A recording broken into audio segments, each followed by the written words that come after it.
Before we begin, if you're listening to this episode, I appreciate you. Please consider subscribing, either on YouTube or your favorite audio podcast platform. It is the simplest way to help me keep making the show and make sure that you don't miss an episode. I am coming to you fresh off a 5-round elbow war for the ages. It was a super lightweights turn this weekend at Rajadamnern. 5-round Muay Thai is coming back in a big way, and one championship is on the move again. All that and much more for this week's Combat Chat podcast.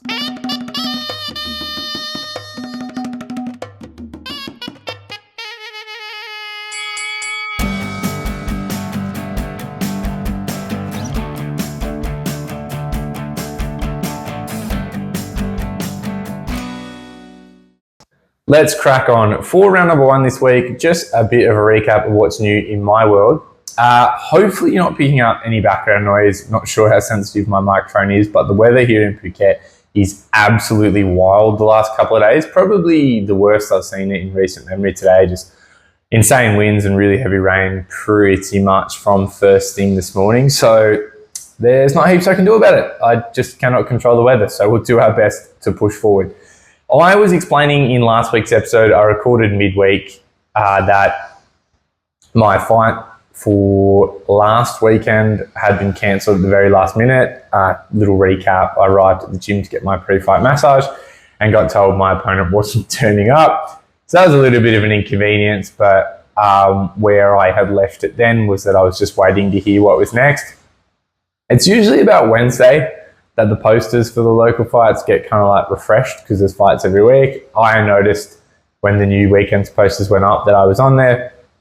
They got sent a message to tell me that I was in fact fighting on the weekend. So that's cool. I was happy about it. It gave me the chance to just, nothing really changes with the training. I don't do a long taper off or anything. So I just trained through last week. The last session was Thursday, had one day off Friday, and then fought Saturday, so that was cool. I just had the full Thailand experience the last couple of weeks. Fights were on, fights were off, weights were up, weights were down, and that's kind of just what you have to get used to fighting here. I think it's one of the good, it's usually something that's a little bit more for earlier in career people than myself, but it's still been a bit fun just to get that local Thailand experience. You just have to kind of you can't plan too much. At home, we get very good at kind of optimizing our fight preparations and building up and tapering down. And Thailand is just kind of you train and you fight when you can fight. So ended up getting to fight on Saturday on relatively short notice. I fought the guy most people would know as Chachai Sitpanon from his channel 7 Days. Good guy, getting a little bit past prime now. And to be honest, was a little bit smaller than me, but we had a good, it doesn't really need to be fighting kind of in the 70 kilos, but yeah, good, a really good stash. He fought me like a lunatic, just kind of calling me on the entire time, and had a chin on him.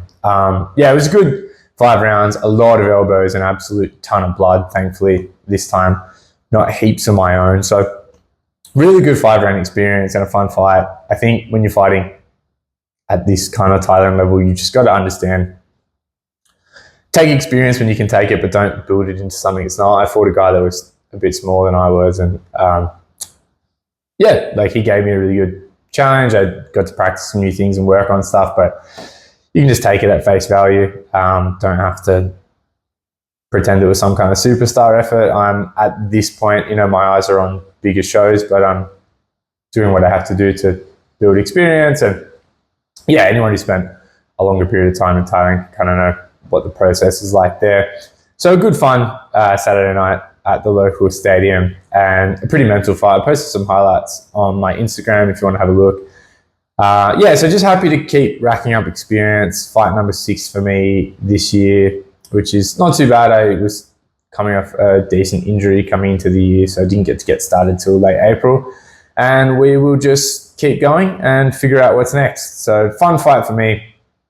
Happy with the experience, and got a little bit of a cash bonus ringside from the promoter for my effort. So that's always nice. For round 2 this week, I thought I would put the call out to questions, and I got a few good ones. So I'll just roll through these. I might start doing this weekly or just when people have got a lot to ask. Maybe I'll put out a call for questions, but if you ever have them, not just questions for me, but topics that you'd like to hear discussed. I'd really like to kind of design the episodes around that. So feel free to shoot me through a message whenever you've got any topics that are kind of like top of mind for you, or just feedback for the episodes in general. I really like to kind of hear what people's thoughts are on what we're talking about, and appreciate everyone who sent through a topic for this week. I am going to get better also at checking the podcast Instagram page. I sometimes go a fair few days without looking at it. I've been chatting to a couple of you through that. You're also, of course, always welcome. Like, it's just me behind the two Instagrams, if that was unclear. I recently fired my admin assistant. So that's the only reason I forget to check the other one, because I feel like people kind of know they're only talking to me. Anyway, but yeah, shoot me a message on either of the Instagrams. Really want to be talking about what's top of mind for people. First question, level difference between Oz and Thailand. I suppose that's a good question because I've been here however long I've been here now. I think there's a couple of different ways I could probably attack this one. Like, level difference between Australia and Thailand. Are you talking about like the kind of pinnacle level between the two countries? Like, Rajadamnern World Series versus the top shows in Australia, or just like the level difference between Australians coming to Thailand versus kind of all the other nations that are here? I think that might kind of be where this question is coming from, but we can kind of look at it through both lenses. As far as like the level in Australia, I've been lucky the last this whole year basically to train with people from all over the world. And I think comparing training with people over here to the people that are available at home, we have quite a high level in Australia, especially for a country that, our participation rate, and well, of course, Australia's population is a lot lower than a lot of the other powerhouse Muay Thai countries, and our participation rate is something we're working really hard to build up. So I think, ignoring all of that, we stack up pretty well, but factoring that in, I think Australia's level's reasonably impressive. We're lucky in Australia also. I've had a lot of conversations with people from around the world. The way that we have major promotions regularly bringing in fighters from Thailand and from other parts of the world to fight our best guys is something that's, especially in, it's different in different regions, but it's something that a lot of countries really don't have the luxury of. So I suppose that's one of the reasons our fighters are good, because the competition level in Australia is high, because we have promoters that are willing to draw from outside of the Australian talent pool to fight the top guys. I talk to a lot of friends from the United States, and their professional fighters have a really, really hard time staying active. That's why there's such a culture of fighters staying in the amateurs for a really long time, because there's not a lot of promoters willing to fly people around to put on fights. And if you take that back to just an interstate level, that's something you get used to from very early in career in Australia. We're really lucky in that regard. Promoters will bring you into their shows. So yeah, I think the level in Australia, we've got like a lot of access to resources that other places don't, that help us circumvent some of the challenges with being a less populous country with less people just doing Muay Thai. We can work our way up to challenging people from other regions without leaving Australia. As far as how do Australians stack up with the top Thais, of course, Thailand is still the best. Some people have this weird thing where they're obsessed with arguing that foreigners are starting to overtake Thais. Especially when you're looking at Muay Thai over 5 rounds in 10-ounce gloves with regular scoring. The Thais will probably always be the best because they do it from birth. And birth is a little bit of an exaggeration, but they start as children, they're able to get hundreds and hundreds of fights. But I think Australia as a nation always has stacked up really well internationally, and we have some absolute superstars. Max McVicker comes to mind, with Chad Collins, guys from Australia that are really up there with the very, very best in the world. We've proven as a country that we can produce top-end talent over and over again. I think we stack up really, really well with other countries globally too. Like, we're always going to have less people in there, but I think for our population especially, we do really well on a global scale. And when you come to Thailand, other countries do consider Australia to be one of the top Muay Thai nations. And I'm obviously completely biased, but I think that's fair. I would say from working with a lot of other countries, Australia is very lucky. As far as foreign Muay Thai nations, we are one of the best for Thai style. And this has changed a lot over the last few years, especially. And we're lucky in Australia to have so many Thai trainers in the country. A lot of countries, when they do what they call Muay Thai, but it really is just kickboxing or kickboxing with elbows. And coming to Thailand is a big part of it, is learning to play that real Muay Thai game. I think Australians in Thailand, it changes gym to gym, of course, but most of us do come in with a pretty good concept of Muay Thai, and that's why we're able to develop so much, come in Thailand and gain so much from the trainers here, is because the quality of training, what I'm focusing on is the quality of style at home is so strong that there's just not that same process of unlearning and relearning. It's just really, you come in with a good understanding of real Muay Thai fundamentals, and then the trainers here are able to teach you a lot more, because they're not kind of like trying to like undo, not even necessarily undo, or just kind of like build on top of what is at its core more so a kickboxing style. So, and also I think, again, it's improving. It's improved a lot over the time I've been involved, but Australia generally the good ones anyway, have a good concept of things like scoring. The other parts of the world really just don't have like the access to information. It's, again, a lot more based in that more so kickboxing way of thinking. So there's a lot of like unlearning and relearning to do for some parts of the world when they come to Thailand, and a lot of people aren't even like willing to do it. There's a lot of biases and so that stop people from developing as much as they could coming to Thailand. Yeah, I think Australia stacks up really well, and looking at people and having conversations with how things are in other parts of the world. I think our Muay Thai scene's super, super healthy. So yeah, level difference between Australians and others in Thailand. I think we stack up okay.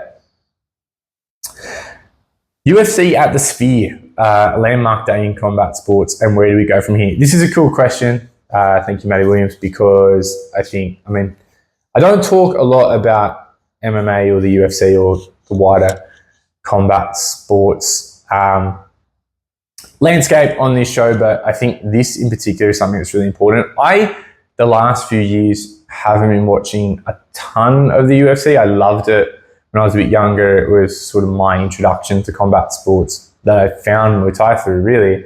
But I watch so much Muay Thai, I don't have that much time to watch any other sports. And I just found, as I became more casually interested, just like the sheer volume of events made it really difficult to keep up with. And I've lost touch with a lot, but I've been actually kind of making an effort to keep up a little bit more, especially with Kim, my partner, doing MMA, a little bit closer to it now. But this one being at the Sphere in Vegas, it just caught my interest from like a purely casual, like, entertainment perspective. And I'm sure I wasn't the only one that was in that position. I just wanted to see what this was going to look like.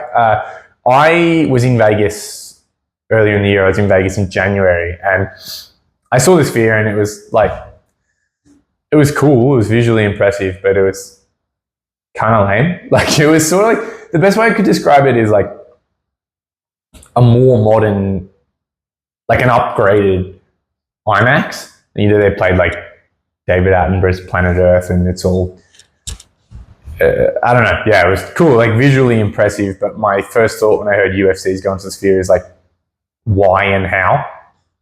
And watching this event, I watched it down in the Islander here in Hawaii, was like kind of breathtaking. Like it was, landmark day in combat sports is really good wording. It was something completely new. And I was watching this, like, this is the kind of event that if you attended that live, and I believe it was very expensive to attend it live, you'd feel like, well, I'm kind of a part of history here. Because the amount of that kind of like atmosphere that transferred to the TV screen, like, I can only imagine what that felt like live. To be honest, the fights were kind of average, but the walkouts and things were incredible. And the UFC has always, it's like this generation's sports innovator. There's not a lot of organizations that over the last 20 years have really been willing to be at the front of something brand new in the presentation of sports. And sports as an industry is generally so complacent because these leagues are established and they just do things the way they've been doing them forever. So it's cool to see this is just another example of the UFC choosing to go and do something new. I loved it, and I know since COVID, the UFC has been putting on events at their Apex, which is like kind of a warehouse. It's not really an arena, a limited crowd thing, because that was the best way to put on events, you know, when you couldn't have a crowd and now they only let in a few people. This feels like, I know there's now some complaints about like, when are we going to stop putting on fights? At the Apex, it seems kind of needless now. But this is a very good example that we're seeing across sports and entertainment generally. COVID changed the entire dynamic of putting on a live event because the whole world was forced to only consume through television screens, and organizations kind of realized it's actually a bit cheaper to put on shows with no crowd intensity, logistically easier, lower expense, to the point where if you're just kind of like charging people to watch them from their houses, you probably recoup what you lose in a live game. And with that comes a need to be more innovative with how you get people into watching an event, because people are used to watching things on TV now. Like, we can feel this at a local level. If there is a live stream, it has become harder to convince people to buy a ticket and come to watch an event because we've all got TikTok brain and we just want to watch the fight that we want to see. We don't want to kind of like commit ourselves to an entire night of watching fights. And I feel like UFC at the Sphere is a very cool idea of how we have to blend sports and culture to get people to buy tickets to attend events. We can't just sell them the sport anymore. We can't just sell them the event anymore. We have to sell them a real life spectacle. And I'm interested to see how other major sports leagues take this on, but also, is there some lessons we could learn all the way down to a local level about how we repackage our sport, especially for a sport like Muay Thai? That's why I like this question, because it's of course about an MMA event, but I think Muay Thai guys kind of just like are a bit like willfully oblivious to MMA, like want to pretend it doesn't exist. But this is the pinnacle of sports promotion, and it's a sport that built itself from not existing to being one of the most popular sports in the world over the course of 30 years. There's got to be lessons we can learn as a sport that no one cares about in how you get people invested in a sports product. And I'm interested as to how this idea of creating a little bit more of a spectacle and really going in on pure entertainment value to get asses in seats to watch shows could maybe trickle down to a local level. And I think maybe we, coming out of this, like post-COVID, people just want to watch stuff on TV and on their phones. I guess that we're potentially on the cusp of like a reinvention of live sports and entertainment in general. And I think a forward-thinking promoter has got to be considering, how you come up with these, whatever you want to call them, novelty, spectacle ideas that don't detract from the sport as the main product, but create a compelling and creative reason for people to buy a ticket and come along. And I'm interested to see what that looks like sort of at the like pinnacle of sports, what other sports leagues and other combat sports leagues are going to do to mirror that idea of what the UFC have done at the Sphere, and also what lessons we can borrow at a more local level. And it would be interested to hear what people's thoughts are there. If you've seen anything done at a local promotion level to kind of capture a little bit more of that pure entertainment. And I think there's a lot of talking points here, and that's a really cool question. When did you figure out you had a reverse gear on your Muay Thai transmission? I'm guessing this is about me making some little tweaks to how I fight recently. I've been posting some clips of local Phuket fights I've been having, and a lot of people sort of know me for a walk forward or aggressive style, and I have been moving backwards and trying some new things. Look, I always kind of liked, I've had a lot of fights now, and I had a lot of fights no one saw and cared about. I did used to move backwards quite a lot. It's just over the span of a pretty short course of time, I had a bunch of fights that sort of most people know me for, and they were very walk forward there were similar characteristics. I took a little bit too much damage. I won the fights by being aggressive and snatching it back at the end. For me, coming over to Thailand and having a little bit more time to think and play around, and also just a little bit of time away from fighting and removing the pressure that can come with fighting sort of towards the top of the major shows at home, I really just got a chance to kind of think about why I do certain things the way I do them. And I think it's common for us, especially in the West, to almost start to feel like we have to live up. Like, you know, we come up with an idea of what our style is and we get known for a certain thing. And we start like deliberately trying to live up to that, when oftentimes you can always, like, you don't have to box yourself into like, this is my style, this is how I fight. Like, you're always going to have characteristics and a natural demeanor that lead you to fight in certain ways.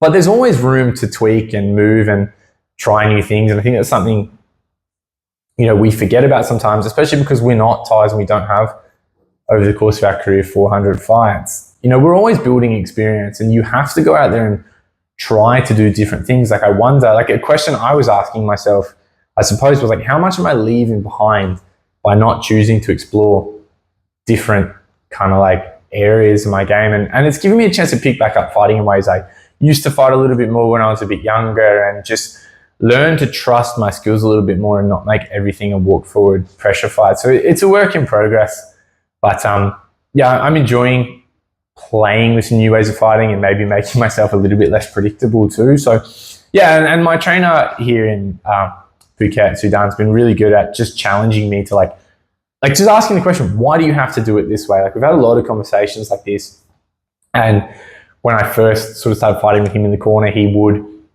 really change my way of thinking about fights.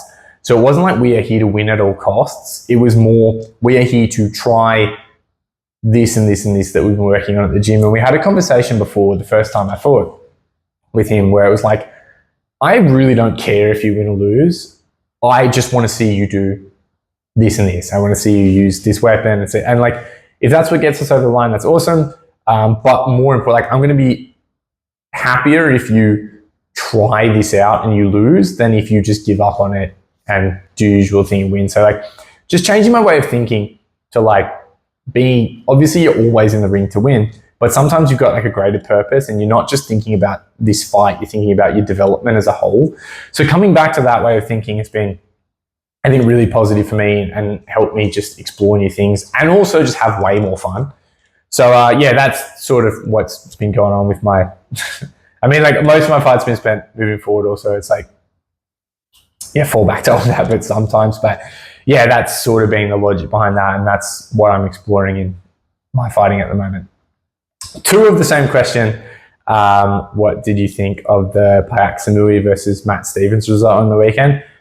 Unfortunately, I can't give you much of an answer. I didn't watch it. I might if I have time. I don't really think there was a whole lot else on that show.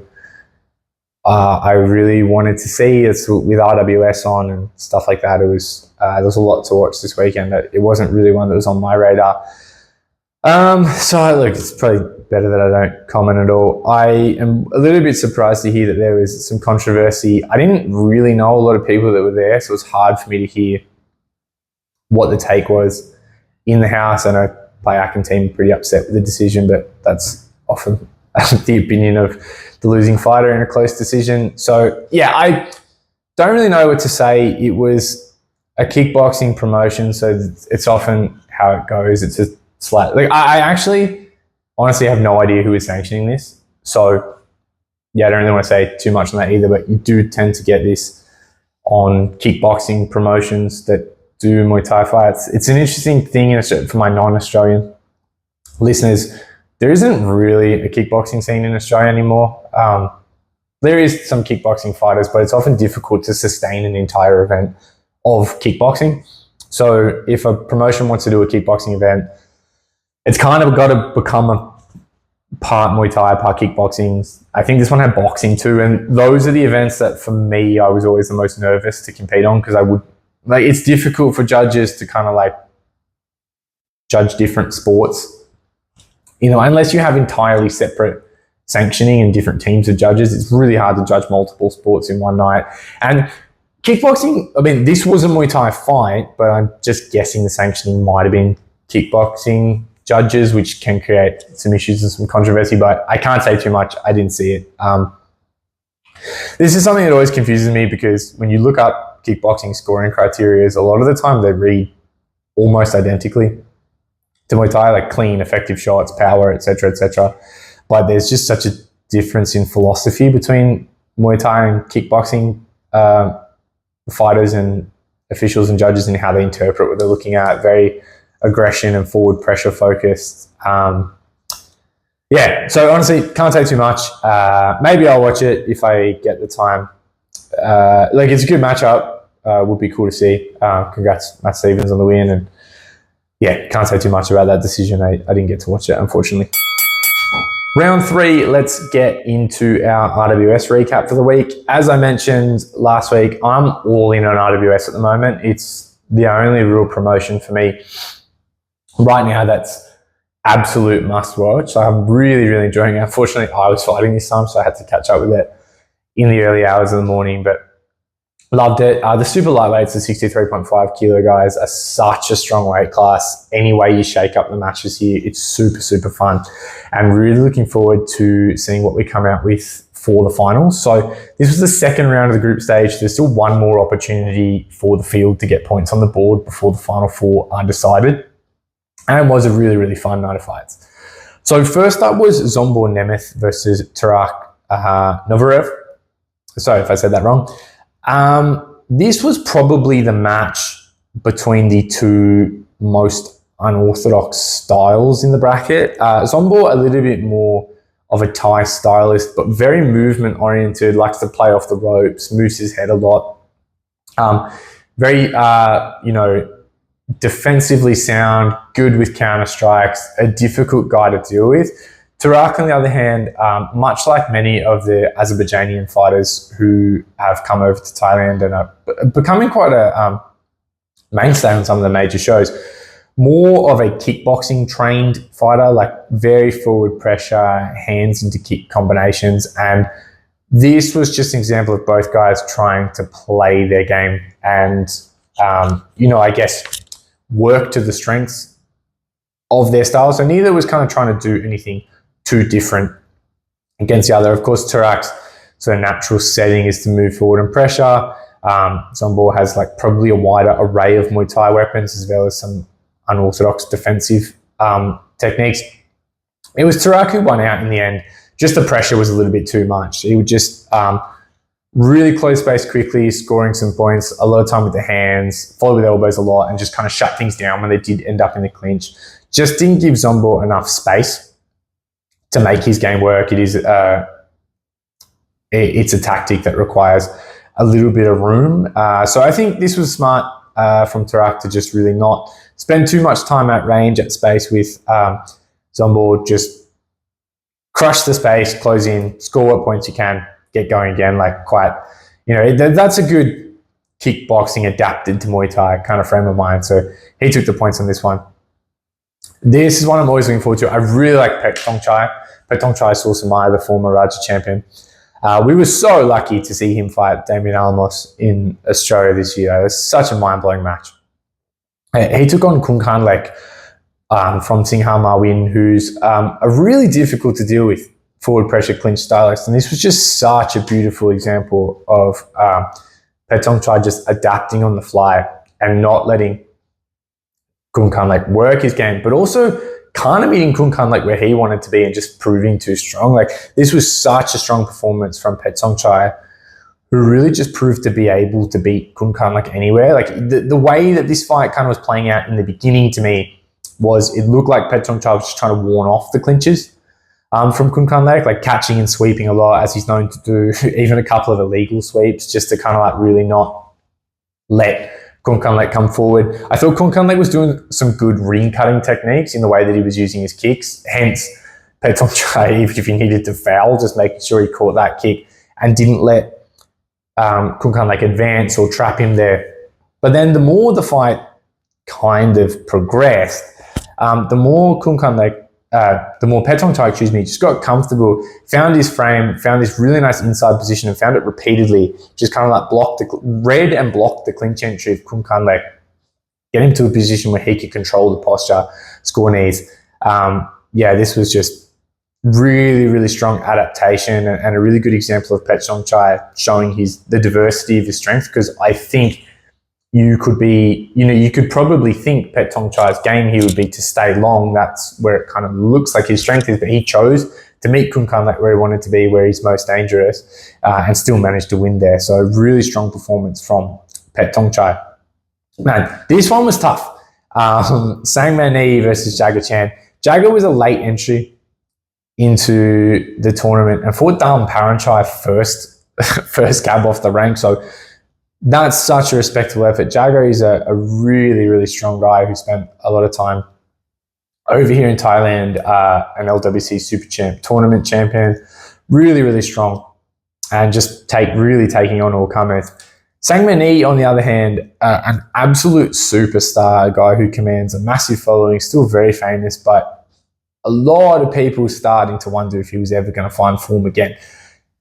Hasn't looked like he's been coming into fights in tremendous shape the last couple of years, has bounced around camps a lot, has really just looked to not be able to find any kind of footing. And he was also a late notice into the tournament. These were two late replacements facing off against each other. Sangmanee, he noticeably from the opening of the fight looked like he was in better shape. So, that was quite promising to see. I think a lot of big Sangmanee fans have kind of stopped being optimistic when he fights. Like, there was a period of a few years where he'd win one and look great and then kind of go back on another losing streak. And there was always questions about whether he was really getting in condition to fight, how badly he was really wanting it anymore. But a favourite of mine and a lot of people's in his heyday, just for his beautiful Femur style. Sangmanee was always one of my favourites because I love that he was a beautiful technician, like a real Femur stylist, but most famous for really gutsy wars. So I like a technician, a Femur stylist that's not afraid to get in the trenches sometimes, show some heart, and really have a drag out war. Get on YouTube and watch his fights with Parunchai. They were absolutely unreal. And I thought Jagger Chan had a smart tactic here, maybe to kind of borrow from Alfie Pearce, who fought Sangmanee in the first round of the tournament, and just too much pressure, test the gas tank, test his physical strength, just kind of wear him out. But Sangmanee looked a lot more like the Sangmanee we all remembered, firing off of his left hand, letting the left kick well, moving beautifully, very light on his feet, just not letting Jagger get on a roll moving forward, scoring great points, shutting him down when it's time to shut down, and held his gas well. So, like I said, this is a kind of a bittersweet one because I'm always watching Sangmanee fight. I really hope we can see Sangmanee look like his old self, even if it's over-optimistic sometimes. But with Jagger on the other side of the ring, it's such a good opportunity for an Australian fighter who came into the tournament on short notice to notch a win over an absolute legend. So I would have been pretty happy to see Jagger win this one. Hard to be, too disappointed watching Sangmanee find some form again. And it's nice to have Sangmanee moving through the tournament, giving you a reason to be interested in him. So yeah, really fun fight. And of course, a great effort from Jagger in his short notice tournament entry. So yeah, let's see where Sangmanee can go from here. Finally, Parunchai, the hottest commodity in the tournament, the current Rajadamnern champion, fought Alfie Pearce. Alfie's a guy who's impressed me so much recently. Looked great against Sangmanee. Just really poured on all the pressure. He's just got this all heart, all forward motion style. I really like the way Alfie Pearce fights elite Thais. He doesn't try to play too much, doesn't show them too much respect, plays to his physical attributes, like his height and his range and his style, a good clinching knee fighting style. It's easy to get overawed against someone of Parunchai's character, but I love the way Alfie just got after him. It's I think what you've got to do fighting at this level. You're probably not going to do yourself too many favors playing out space, giving your opponent time to think. Just really tried to pull the pressure on and take Dam out. But Dam, just so impressive. yeah, just I liked the way he was mixing levels with his left kick. You saw a couple of times he kind of faked to the middle and came up high over Alfie's glove. And again, fair play to Alfie. Just ate it like a pancake and kept walking forward. Beautiful teeps. What I like about Dom is you could explain very simply the tactics that he was using or the weapons that he was using, but it was his ability to select different zones to aim for. Like even when he teeped, he would throw a different teep, a slightly different angle and a slightly different target based on where Alfie was, throwing a lot of those teeps quite low in the core to really kind of fold Alfie over and not let him enter in with any posture. Alfie landed some really good elbows across the midway point of the fight. Just once he had trouble, Down was well adapted to not let him cover that space. But anytime he got close enough, he really used his opportunity. And I thought this was a really, really impressive fight for Alfie. And I'm looking forward to seeing his next matchup in the group stage, because you can't fight at a higher level than Parunchai, and he showed he belonged. And of course, Dam proves that he's going to be a very, very difficult guy to beat over the span of the whole tournament. So yeah, great weight class and a really good night of fights. I saw some news this week that Lumpinee Stadium Chairman Suchart Daengprapai is spearheading a program to invest in the development of provincial 5-round Muay Thai events. And I thought this was really, really cool to hear and was worth giving a little bit of time to on the show, because it's something that I've had a few conversations with people since I've been in Thailand, and I think it's worth shedding some light on. The purpose of this program is to really bolster that kind of like development level 5-round Muay Thai events in the lesser visited regions of Thailand, so outside of your Phuket, your Bangkok, etc. And this is a really positive thing, because you will find with the push for more 3-round events, more television-friendly shows, the fighters are getting called away from the years that they would have spent developing their skills on local 5-round events, because there is just so many fights to fill. So fighters over time are coming to Bangkok with less experience to fight in these 3-round shows. And there's a serious argument to be made that if you fast forward a few years, will negatively affect the quality of Muay Thai coming out of Thailand as a whole. Why is that? From kind of like my view of the scene here, the reason that the Thais are so good at Muay Thai is because they're able to rack up so many fights and fight 5 rounds for such a long period of time, that they really refine and develop their skills in a way that they can adapt well to fighting 3 rounds or fight on these entertainment shows when the time comes. But the more that there is investment done in kind of like television and kind of like big city tourism focus to bolster these 3-round shows, the less incentive there is for promoters to put on 5-round events in the provinces, and the less opportunity there is for boxers all around Thailand to develop. So I'm really happy to hear that I think it's something that's been needed for a while. It's just some word on what is the plan to keep 5-round local Muay Thai alive, so Thailand, all the various provinces of Thailand can continue to develop talent, and fighters from kind of like the less visited areas aren't locked out of making it to the big shows in Bangkok. But also I think developing events like these ones are the best way to keep the true essence of Muay Thai that we know alive. Like we're seeing from the 5-round shows, it's a common argument that there's less sort of diversity of styles as people are just kind of fighting for this all-forward, more aggressive style. It favours the Westerners a lot, which is cool in its own way.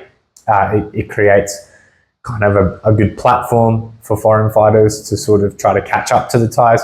But we don't want to see Muay Thai kind of lose the character and the different styles that we loved it for, and that have already fallen off a lot since kind of like, especially since, the golden era, but even since kind of 10 to 15 years ago. So really, really cool to hear that there's going to be some investment from Lumpinee. I'm not sure exactly what it's going to look like, but from my understanding, there's going to be more investment in sending major events that maybe would have been hosted at Lumpinee out into the provinces in kind of like a roadshow type feel. That's really cool, because that also bolsters tourism outside of kind of the major tourist hubs people will go to visit and see these big shows.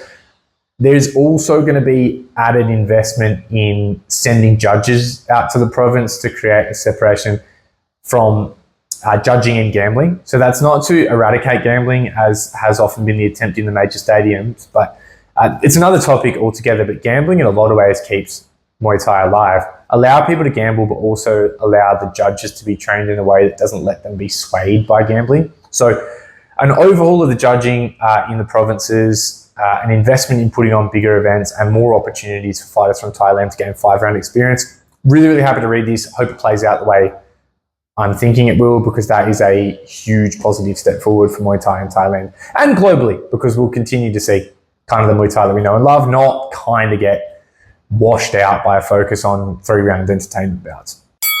Let's just do a quick one for round 5 and we will get out of here this week. One Championship is moving again. I talked in weeks gone by about how it feels like the direction for One Championship recently has been, you've got one Lumpinee every single week and varying kind of levels on that show, varying levels of prestige on that show. And the focus outside of that seems to be numbered 1 events, mostly taking place kind of in the US. Announcement this week that the quarterly tentpole event, so the major Friday night show, will be out of Lumpinee and moving back to the Impact Arena in Nonthaburi. This is good news because the Impact Arena is a lot bigger. It's much more of a major sports kind of arena that you would expect to see something like, you know, a large-scale concert or a UFC or something like that on. Not like kind of like the compact Lumpinee Stadium. It has a little bit more of a big event feel. That allows a little bit more investment to be made, some more tickets to be sold, and just an added layer of prestige to be given. Like, for example, next weekend is what I have to assume is one of these tentpole events. You know, you've got Nongo versus Zabadi, Sangmanee is fighting. The headliner is Joe Nattawut versus Superbond. Like, it's absolutely massive. These are the kind of events that if one's going to put on, they need to break away from that every Friday night's fight kind of feel and give people a reason to want to get out there and see it. This is a good idea. It just creates another layer for One Championship to build to. And I think means that we can expect kind of like more regular major events from Thailand. Like the One Lumpinee fights are super cool, but very difficult to keep up with. So I imagine there's going to be a little bit more promotional muscle put behind these tentpole events. And it's cool to see events like this be able to be held in an arena like the Impact Arena with a little bit more capacity. I was there a few years ago. I watched the second Jonathan Haggerty versus Rod Tang fight there, and there were some big ones. Mongta was on the card. Liam Harrison scored a big KO. So happy to see events heading back there, and it's good break from, as cool as the Friday Lumpinee shows are. I think there's this little bit of a monotony that comes with having like a 20 fight card or something. This one shows a massive every single Friday night. Just understanding, just creating that little bit of separation for which shows are a bit more worth getting excited for. And I assume, yeah, they're going to put a bit more promotional muscle behind that. So yeah, that's a cool announcement from One, continuing to steam forward. That's us done for another week. Really appreciate you all tuning in. Once again, if you could be so kind as to subscribe on YouTube and or your favorite podcast platform, that is the easiest way to support the show.